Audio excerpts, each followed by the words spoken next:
মেয়ে থেকে এই মেয়েটা চঞ্চল ছিল, খুব অনেক ভালো ছিল, অনেক আদরের। আমার মেয়ে আমি কিছুতেই মাইনে দিতে পারতেছি না। আমার মেয়ের আমি পাইলাম না, বাঁচাতে পারলাম না। আমি কাছে ছিলাম কিন্তু আমার মেয়ের আমি বাঁচাতে পারলাম না। এটাই আমার কষ্ট। আমার মেয়ে এত কষ্ট করছে, আমার মেয়ে এত কষ্ট করে দুনিয়া ছেড়ে গেছে, আমি এটা কিছুতেই মাইনে নিতে পারতেছি না।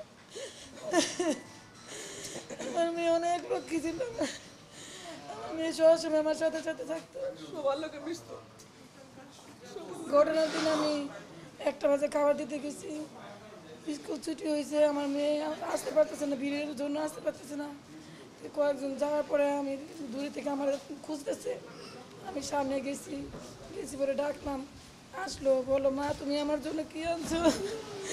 আমি বললাম তোমার লেগে অনেক কিছু আনছি, তুমি এটা নাও, নিয়ে তুমি ক্লাসরুমে যাই খাও। আমার মেয়ে খাবারগুলো নিয়ে মনে হয় খাইতেও পারে নাই।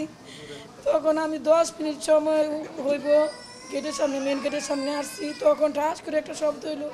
আমি পিছন ফিরে দেখি যে সবাই বলতেছে যে বিমান বাস্ট হয়েছে, দাউ দাউ করে আগুন জ্বলতেছে। আমি দৌড়ায় সেই মুহূর্তে আমি গেছি, কিন্তু আমি গেটের সামনে ঢুকতে পারি না, গেটের সামনে আগুন, ঢুকতে পারি না, ঢুকতে দেয় নাই আমাকে।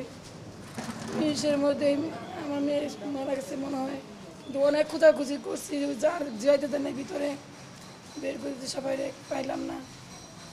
3টা 4টা পর্যন্ত আমি খোঁজাখুঁজি করছি, পাই নাই। তারপরে লাস্টে 4টা বাজে আমার আত্মীয় স্বজনরা সবাই বললো যে মেডিকেল যায় দেখেন। তখন এক মেডিকেলে যায় আমার মেয়েরে পাইছি। তো আমার মেয়ের জীবিত না, আমার মেয়ের লাশ পাইছে, চেহারাও বেশি একটা বোঝা যায় না, চেহারাটা ফিরে গেছে।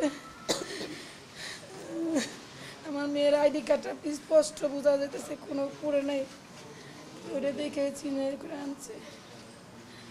আমার কষ্ট হলো একটা, আমার মেয়ে অনেক কষ্ট করে মারা গেছে। আমি যদি 10 মিনিট সময় যদি আমার সাথে নিয়ে আসতাম তাহলে আমার মেয়ে আজকে জীবিত থাকতো। কোচিংয়ের জন্য আরে আমি রাইখে আইছি, এই জন্য কোচিংয়ের জন্যই রাইখে আসছি, তার জন্য কোচিংটা যদি না করতো তাহলে সব বাচ্চারাই সুস্থভাবে বাড়ি ফিরে যেত।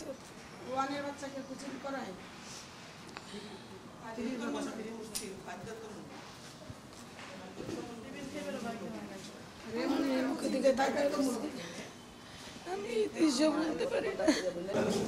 যথারীতি আমি সকালবেলা মায়েকে দিয়ে আসি, সকাল 7:30টায় কিছু খাওয়া দাওয়া নিয়ে দিয়ে আসি, খাইছে আমার সামনে, কেক কিনে দিয়েছি, কেক খাইছে। সকালে নাস্তা যাওয়ার পর তার দিয়েছি, দিয়ে খাইছে, খেয়ে আমি স্কুলে ঢুকে দিয়ে আসি সকালে। 8টা থেকে ক্লাস, 1টা বাজে ছুটি হয়,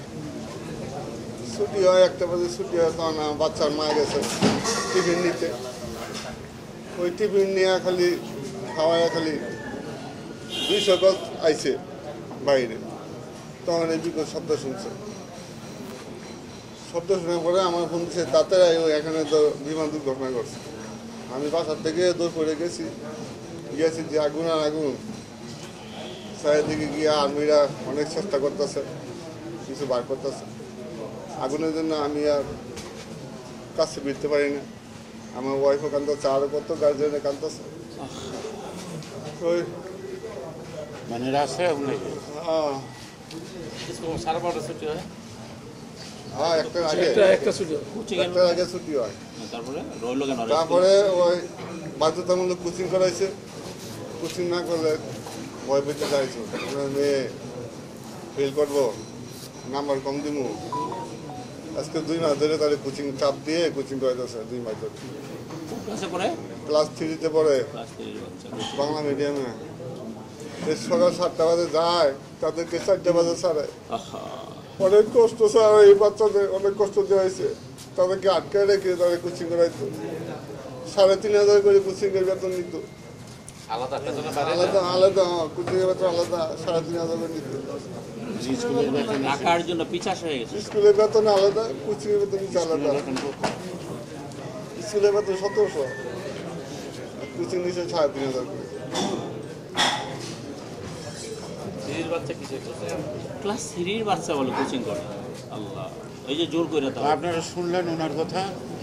আমি এই বিচার চাই আপনাদের কাছে মাধ্যমে, মাইস্টনের কৃতপক্ষে যাতে শাস্তি হয়।